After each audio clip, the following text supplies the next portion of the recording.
et bonjour. Alors, qu'est-ce que la déglutition? La déglutition, c'est le fait de pouvoir avaler et d'avoir la langue qui se place au niveau de la voie palatine, c'est-à-dire sur le haut de l'intérieur de la bouche, quand on déglutit, et également en fait quand elle est au repos. Normalement, ce process se finalise vers l'âge de 7 ans. La langue monte définitivement. Alors évidemment, elle ne reste pas en haut tout le temps, mais elle est en haut dans les zones de repos, de sommeil, quand on ne parle pas, quand on ne mange pas. Et quand on boit, elle est censée également faire son travail. Je vous montrerai juste après de quoi je parle. Cette déglutition est primaire quand le bébé arrive à la naissance, de façon à ce qu'il puisse téter. On voit bien qu'on peut imaginer que ce soit le biberon, le téton de maman ou même une tétine, la langue du coup est en bas. Il y a différentes choses qui peuvent faire que la langue d'un enfant ne passe pas en ce qu'on appelle une déglutition secondaire. Ça peut être soit effectivement une tétine, comme j'ai parlé juste avant, un pouce, ou bien d'autres petites problématiques qui peuvent être d'ordre émotionnel, d'ordre de mimétisme, parce que papa et maman eux-mêmes n'ont pas encore, même si ils sont très âgés, par rapport au bébé je parle, n'ont pas encore intégré leur déglutition, et donc par observation, l'enfant va faire la même chose. Mon travail, je me présente, même si vous êtes là, peut-être que vous avez vu des choses me concernant. Je m'appelle Sophie Bacon, je suis thérapeute psychocorporelle spécialisée dans les réflexes archaïques depuis longtemps déjà. Et une de mes spécialités, c'est aussi de travailler tout ce qui est autour de la face et des réflexes orofaciaux. Ça fait quelques années maintenant, je travaille avec beaucoup de professionnels comme des orthodontistes, des orthophonistes, chez les tout petits, mais aussi chez les adultes. Donc, notre objectif, c'est que la langue puisse se placer en haut. Les orthophonistes vont travailler sur tout ce qui est mouvement volontaire. Orthophonistes, kiné-maxillofacial, et c'est elles qui vont faire à l'enfant ou à l'adulte des exercices pour que la langue puisse monter. Ce qu'il faut comprendre, surtout, et ça c'est essentiel, c'est que ce n'est pas le palais qui s'ouvre et la langue qui monte. Et j'allais dire le palais qui laisse la place à la langue. Non, c'est pas dans cet ordre-là. En fait, c'est la langue qui monte et qui ouvre le palais. Donc, quid de toutes ces ouvertures de palais chez les tout petits lorsque la langue est restée en bas? Ça va fonctionner, bien sûr, puisque mécaniquement, on va ouvrir le palais. Mais si la langue ne vient pas se placer et donc réaliser le support nécessaire pour maintenir cette ouverture, et bien sur le long terme, ça risque de ne pas perdurer. C'est ce qu'on va retrouver chez des adultes qui ont fait un traitement orthodontique à l'adolescence ou même avant et qui ont les dents qui se resserrent en haut et sont obligés de recommencer un process. Alors, à l'intérieur de la bouche, il y a différents réflexes. Donc, ce sont des réflexes archaïques qui vont générer une certaine sensibilité. Donc, nous avons vu, là, je vous ai parlé du réflexe de déglutition. Si ce réflexe n'est pas intégré, donc je parle du mouvement involontaire, c'est-à-dire que mon travail ne concerne pas toute la mécanique et je ne me substitue pas donc aux professionnels qui vont enseigner le mouvement volontaire. On a parlé donc du réflexe de déglutition et vous connaissez très certainement également le nauséeux. Le réflexe nauséeux, c'est celui qui nous empêche d'avaler quelque chose qui pourrait nous étouffer. Ou c'est celui, quand vous mettez votre doigt au fond de la bouche, vous avez cette réaction, cette envie de vomir. Ce nauséeux, il peut être trop actif, très actif. Alors, les raisons sont multiples.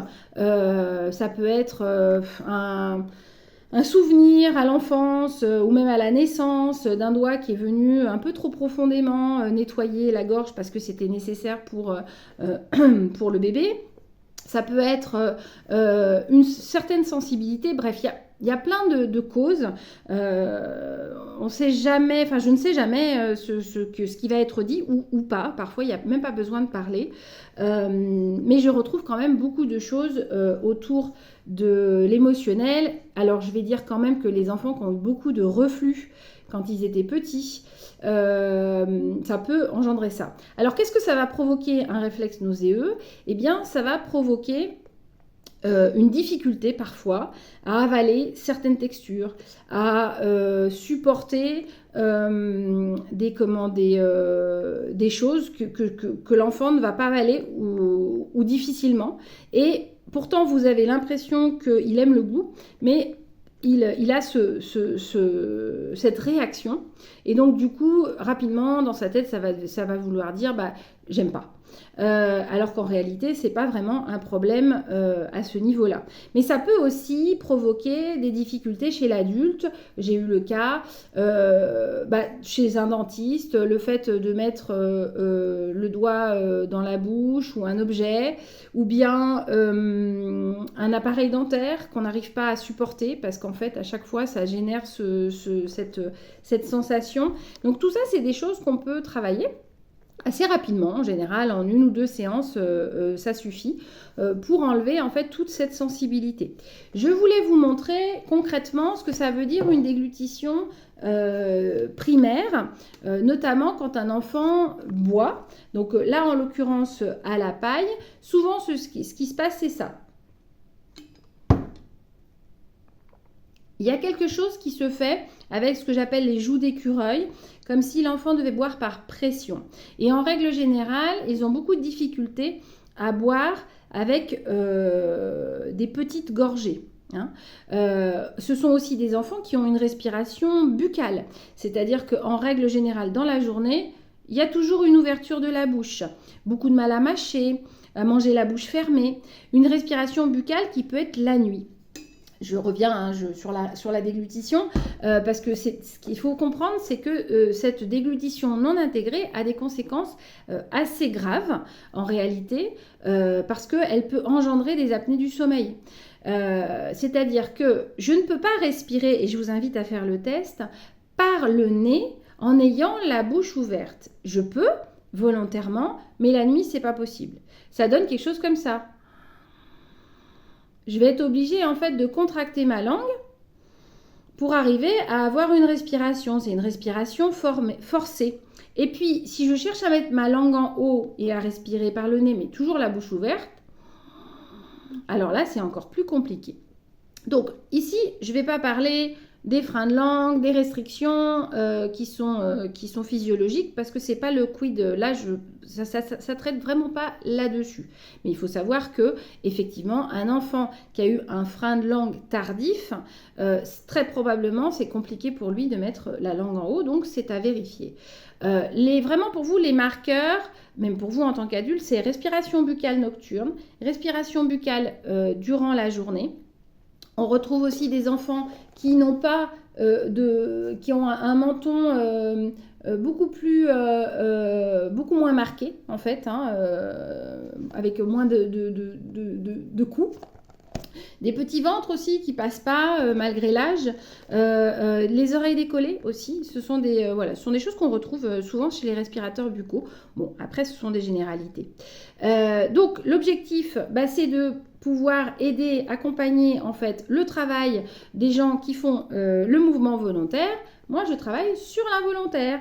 Donc, on vient résorber tout ça de façon à ce que la langue puisse en fait coller vers le haut. Alors, un petit exercice que j'aime bien faire avec les enfants pour leur montrer combien c'est difficile. Donc, vous pouvez tester vous-même ou votre enfant. Vous allez prendre une petite gorgée d'eau et vous allez essayer de boire en ayant la lèvre tirée complètement. Normalement, si vous avez une déglutition qui fonctionne, et je vais parler de la déglutition mixte juste après, vous êtes en capacité de le faire. Sinon, ça bave. Je vous montre. Ici, vous voyez, j'ai pas bavé, j'ai pas d'eau qui a coulé, et peut-être qu'on l'a pas entendu sur la vidéo, mais ma déglutition est un petit peu forcée, donc elle fait du bruit. Si vous n'êtes pas en capacité de faire ça, bon, essayez plusieurs fois, parce que des fois, quand on l'a jamais fait, c'est pas évident, ou que vous y arrivez, mais que vous sentez quand même qu'il y a là beaucoup de respiration buccale, je retrouve aussi ce qu'on appelle les déglutitions mixtes, c'est-à-dire une langue qui est ni en haut ni en bas. Et là, on va retrouver, donc on peut avoir les dents un peu décalées parce qu'en fait la langue pousse et c'est un peu comme si on venait de téter. Et cette langue mixte, en fait, elle est pas placée toujours au bon endroit. La seule chose, c'est qu'il y a quand même une conscience au niveau de la déglutition. C'est top parce qu'en général, avec une déglutition mixte, le travail que je fais permet normalement, mais encore une fois c'est à vérifier, de pouvoir placer définitivement la langue en haut. Et évidemment, moi mon regard étant pluridisciplinaire, je fais attention de vous conseiller s'il y a besoin de consulter un autre professionnel, que ce soit un orthodontiste, un pédodontiste ou une orthophoniste, un kiné-maxillo. Et parfois, il faut savoir quand même, et ça sera mon petit mot de la fin, c'est que la voûte palatine correspond et a une correspondance avec la voûte plantaire. Et lorsque la voûte palatine n'est pas créée, très souvent, quand même, on a des pieds, alors on ne s'inquiète pas avant 7 ans, hein, enfin, je vais dire peut-être un petit peu plus tôt, 5 ans c'est bien, 4-5 ans déjà d'observer les pieds de son enfant. S'il n'y a pas de voûte plantaire, ça peut encore être un signe déjà de déglutition primaire. Et puis, c'est quand même à surveiller parce que c'est pas une fatalité déjà. Et puis, ça peut être travaillé. Donc, tout ça pour dire que la voûte palatine et la voûte plantaire sont en lien parce que les chaînes musculaires, en fait, se connectent. Et donc, ça reste quelque chose à surveiller. Voilà, n'hésitez pas, si vous avez des questions, de me faire un petit commentaire et j'y répondrai avec plaisir.